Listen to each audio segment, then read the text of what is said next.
and figure out how to invest more and more and more. The other thing is a lot of people, like I was saying before, my goal wasn't, at one point it was like, oh, I want a nicer car, or I want a nicer house, or this or that and the other, nice cooler shoes. But when my goals shifted to, I want to figure out how do I live on a minority percentage of my income, that's when the game changed. Because it was like, all right, at first, when I first started investing, it was like, yo, I'm going to just start investing $50 a month. Open up an account with a mutual fund company. I think it was T. Rowe Price at the time. And I called them up. I was like in my teens. I was probably 19, maybe 20. I was like, hey, I want to open an account. I don't know what I'm doing. And I was seeing that the minimum investment amount was $2,000. So I was like, I don't have $2,000. Do y'all have anything less than that? They were like, well, if you set up automatic investing, this is like 20 years, almost 30 years ago now, probably. If you set up automatic investing, we can automatically debit your account $50, and then you don't have to do the $2,000 minimum as long as you give us access to automatically debit $50. I was like, sign me up. So now it's automatic, kind of like taxes coming out of your check. So it's like you learn to live with what's left over.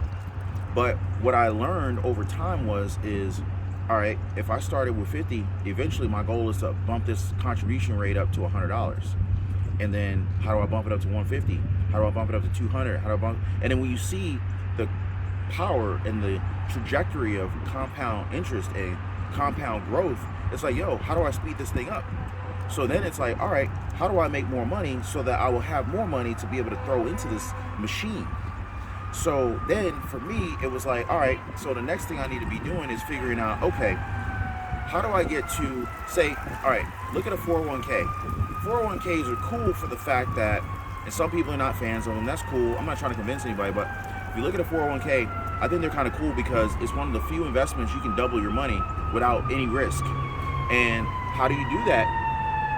Well, you do that, I'm gonna let this ambulance go by.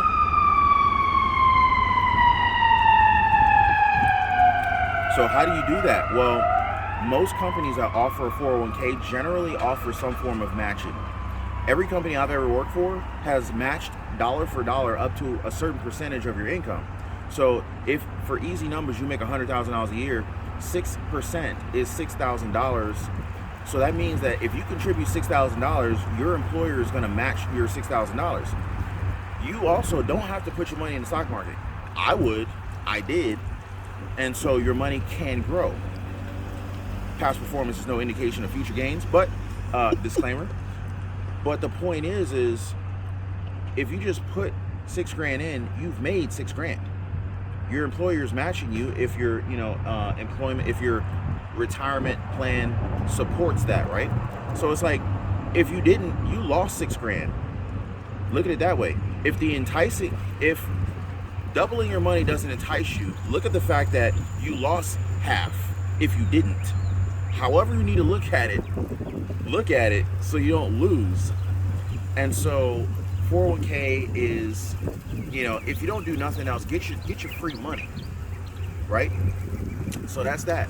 But most people are like, man, I just want to like start investing, right?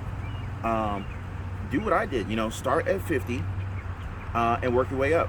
I remember thinking to myself, man, how much can I put into a 401k? And I later learned that based on my income, well, it doesn't matter. Based on my income, what it is today it's something like $19,500 per year you can put in, and the IRS changes that amount of contribution every year, every other year. They generally adjust it based on inflation. When I first started, it was like $15,000, and now it's $19,500. So my goal was, how do I get to be able to have enough money to be able to max out the contribution?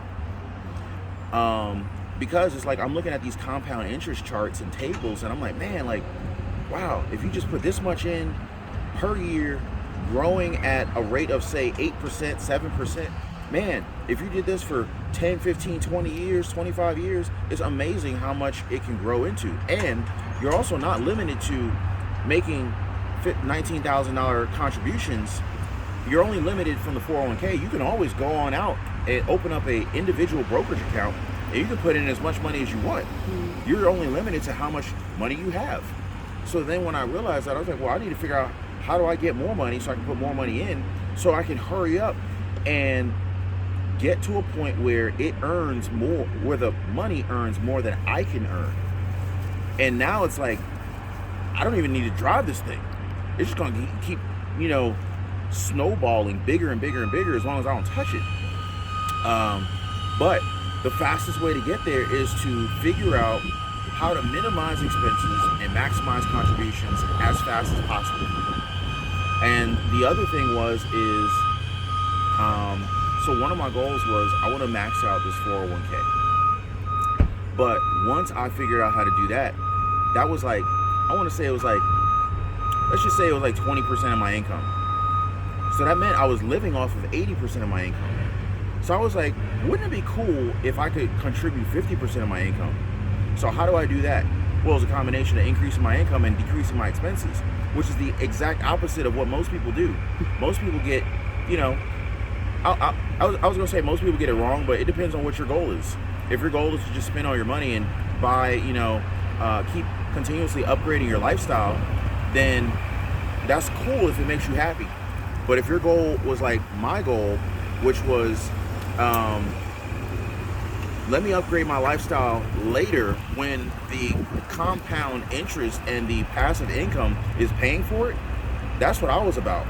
Because if you upgrade your lifestyle first, that means you're paying to sustain your lifestyle forever. But if you make your money grow for you, your money is sustaining your lifestyle and you put your feet up. So it's like, is your goal to pedal for the rest of your life? Or are you trying to get to a point where it's all downhill forever? I was looking for the downhill part. Most people, they climbing up the mountain and they trying to let their feet off the pedals too soon, and they're going backwards by buying all. I like this analogy I just came up with. You're rolling backwards, by trying to keep up with the latest trends and your neighbors and show your friends and fake friends that you're winning and you're not yet.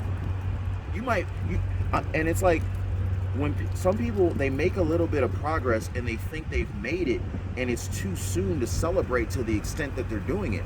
I'm not saying don't have any fun, because I feel like that would make the journey harder. Have some fun, but it's like my mom would always say, everything in moderation. So it's like, if you want to go out there and blow your whole come up, you didn't come up. You came up and then you handed it over to Louis Vuitton and he came up.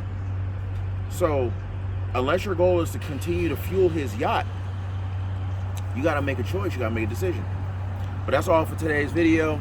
If y'all like this, make sure to drop a like for the video. Also consider subscribing to the channel for more content like this. I'll see y'all on the next one.